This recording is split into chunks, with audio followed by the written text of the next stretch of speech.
Það gerast hlutir á hverjum degi, góðir og slæmir. Og þegar eitthvað kemur fyrir, þá viltu vera hjá TM. Og á fundi í gær þá var rætt við okkur fundamenn og það var aðaláhyggjuefni voru áverkar. Og ég sé fyrir mér bara dýralækna erlendis frá og fleiri að storma hingað að fara skamma okkur hvernig við förum með hestinn.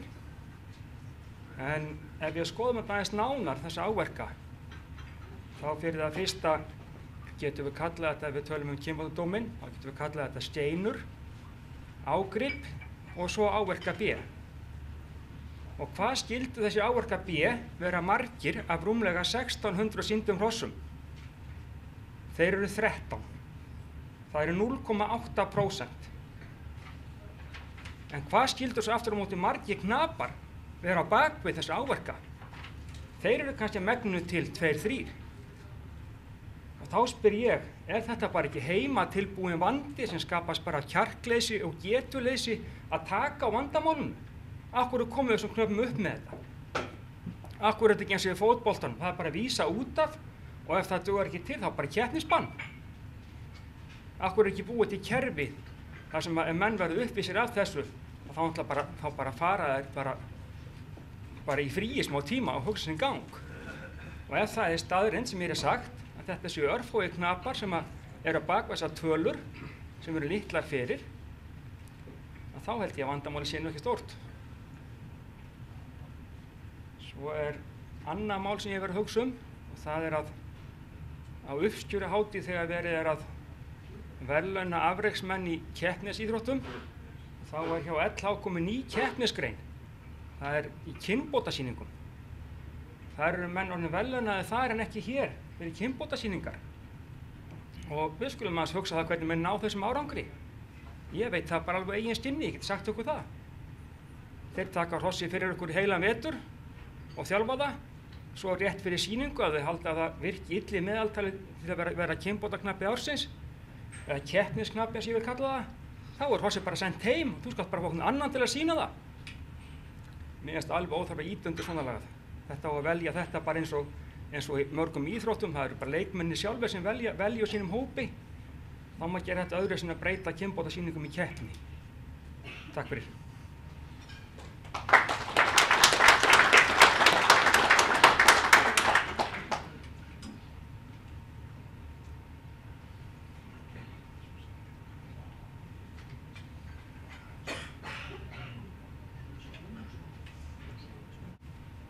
Ráðstefnustjóri, góðir fundarmenn. Mitt erindi er nú ekki langt hér upp í pontu. Ég nú fyrst að byrja á því að þakka fyrir þessa ráðstefnu og þessi skuli vera haldið við árlega er mjög gott fyrir okkur sem höfum áhuga fyrir hestum, hvort sem við erum hrossaræktendur eða almennir hestamenn.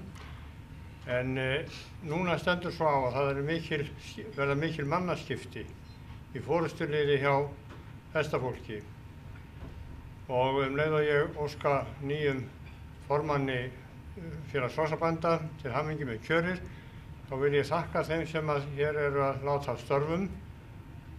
Kristni Guðnasyni sem er búinn að standa í forystu náttúrulega mjög lengi í hestamennskunni og verið að mínum að til farsæll formaður félags hrossabænda. Sigrún Ólafsdóttir sem er líka að hætta störfum fyrir hestamenn og er búinn að gera það mjög vel og síðast en ekki síst hrossaræktarráðuneyti sem er líka að hverfa að öðru starfi.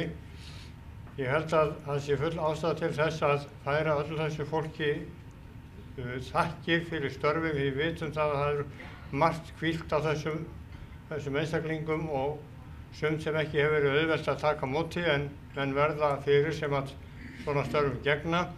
En það er ekki það sem að rísa upp úr heldur það hvað þetta fólk hefur sinnt sínu starfi að mikilli kostgæfni. Og ég bið fundarmenn að gjöra svo vel og gefa þessu góða fólki þakki með því að klappa ærlega. Takk.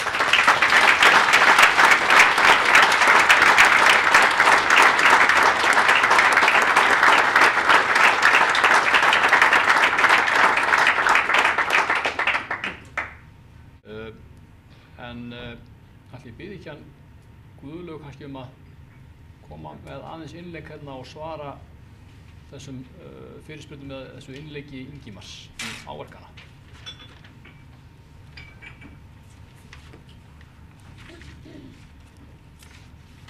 Já, það var kannski ekki beinar spurningar hjá Ingimar.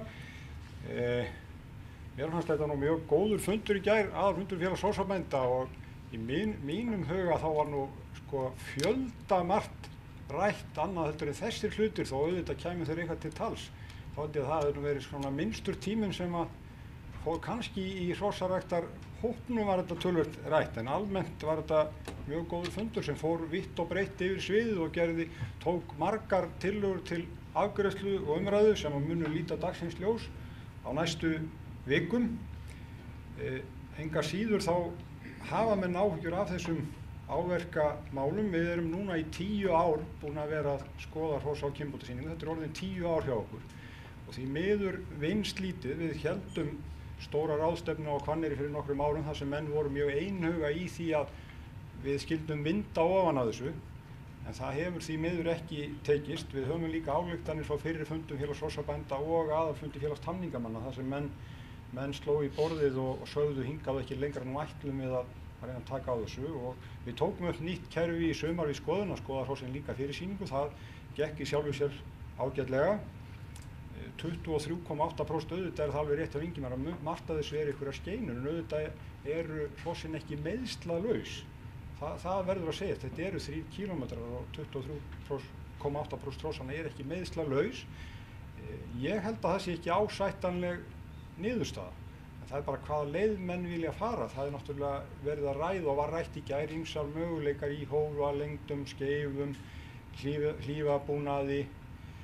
Og svo líka þetta sem Ingimar talaði er eðlilegt ef ákveðnir knapar eru, við getum sagt með 33,3% eða þar yfir, það er að segja 1/3 af öllum sýningum hjá sér á áverkalistum ár eftir ár, er það ásættanlegt. Auðvitað er hellingur á þessu slys, það veit ég líka. En ég segi líka að þeir eru rosalega slysnir, þeir knapar sem eru í tjóni í þriðja hvert skipti. Ég get ekki, og svo kom kannski punktur fram í gær. Sigurborg Daðadóttir dýralæknir var hjá okkur á fundinum í gær og það var greinilegt að við svona fengum aðeins þau skilaboð: takiði til innan ykkar raða, ráðiði fram úr þessu sjálfir hestamenn, þannig að við þurfum ekki að koma með eitthvað utanakomandi batteri til þess að vera með þetta yfir ykkur ofandi. Þannig að við fengum svolítið þessi skilaboð að það er ekki við að unað. Það er að koma núna ný dýraverndarlög og að við þurfum að hugsa þetta sjálf. Það eru leiðir. Það er bara spurning hvaða skref menn vilja stíga. Það er alveg ljóst. Í sambandi við kynbótaknapann þá höfum við ekkert komið að því vali og það er alfarið á ábyrgð og meðferð Landssambands hestamanna, þannig að það er ekki við okkur að sakast í því, en menn geta haft misjafnar skoðanir á því eins og öðru, hvort að verðlauna menn sérstaklega fyrir að vinna vinnuna sína, en það er eins og gengur. Og kærar þakkir, Kári, fyrir góðar óskir. Takk.